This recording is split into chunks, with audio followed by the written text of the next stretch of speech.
18 regular season weeks are in. Oh. There's only 14 teams that make the playoffs, which means I've got to knock 4 out of my power rankings. Ooh. Hit it.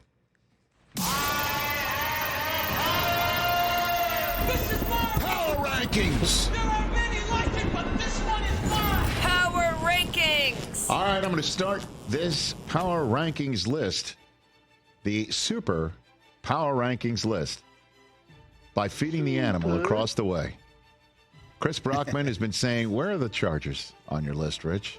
Where are the Los Angeles Chargers on your list, Rich? All they do is win.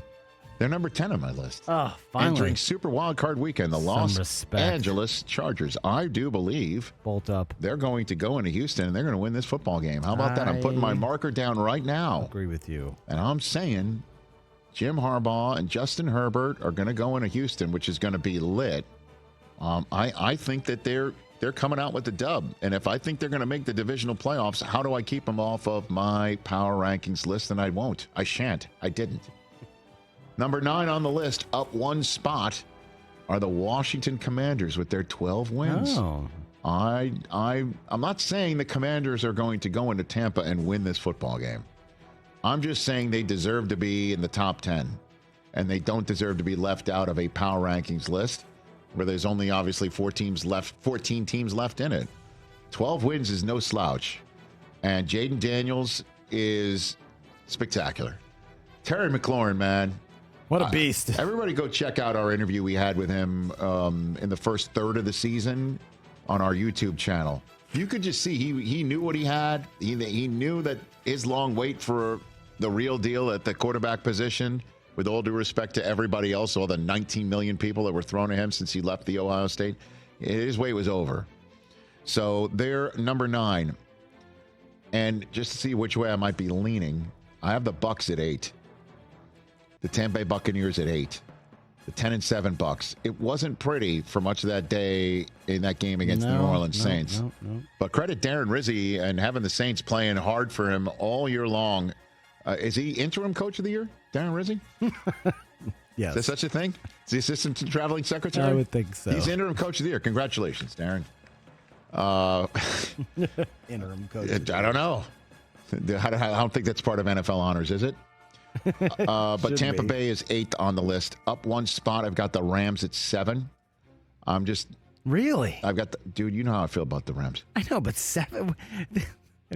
Why are you down on the Rams? They lost. Oh, stop it. And they don't look better than Tampa, Washington, or the Chargers going into the playoffs. Jimmy G throwing to the 7th guy on their depth chart at the wide receiver position is not going to... The hay was in the barn for me, okay? Their 5-game win streak beforehand was enough. That's all I needed to see. Although one thing that I will be concerned about, and I'm sorry to bring this into a sports conversation because it is the real world. I have no idea what's going on with the fires in the Rams and where people are living, and you know where they have their facility up Thousand Oaks. in Thousand Oaks, Yeah. and in that area, Yep. Woodland Hills, and some might even live over in Malibu. That said, I'm sending everybody up there my best. Yeah, the league put out a statement today saying that they're keeping an eye on the situation on how it's going to affect Monday's game. And so the L.A. Rams are 7th, though, back in the world of sports. Down 5 spots. This is what happens when you're number 1, and then you lose 31-9 in a must-have game to have the winner take all. I'm putting the Vikings down at 6. That's where I'm putting them. And I'm putting the Ravens above them. As a matter of fact, before I get to the Ravens real quick, these are the if you will, the back half of the teams that I think can win and get in the divisional round. I've got the Vikings at the top of that list, right? Okay? Of teams that have, I've got 2 division winners behind them, too. Just want to put it all out there. Now, we can get to the Ravens. They're up 1 spot.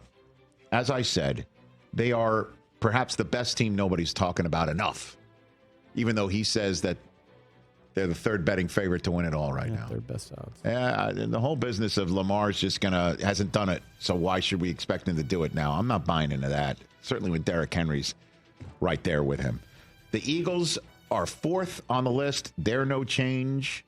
The Bills are 3rd on the list. They're no change. The Chiefs are 2nd on the list. They are no change. I am just going to throw out anything that you saw in the last few weeks. And I know that the Eagles were playing with their backup quarterback and still look pretty damn good. So why are they behind the Bills? Why are they behind the Chiefs? Because I just think the Chiefs and the Bills are loaded for bear too. And I'm putting them above. And the Chiefs are there, yes, because they did play better in the last stretches of the season. And they're also 2-time defending champs. But I'm putting the Lions number 1. What they have done since getting spanked by the Bills and supposedly being too hurt to win, they just keep finding ways to win. We have found the grit. In the last month, they have unearthed deep down, yes, the grit was part of their journey, and it always has been. But now I think that's what they're relying on, right? Not just their offensive coordinator getting in his bag. And Aaron Glenn called an incredible game against the Minnesota Vikings. Lions are number 1 in my power rankings going into the playoffs. And I popped the Packers off the list because I do think that if I had to choose an NFC North team that might have too many injuries to overcome, I'm gonna go with the Packers being that team. Yeah, Packers with better odds than Chargers, Rams, and Commanders. And I've had them above them all year long. Yeah. But going into the playoffs, that's where I'm putting it. But if I had to do one more, they'd be 11. Catch the Rich Eisen Show every single day on the Roku channel, 12 to 3 Eastern, for free.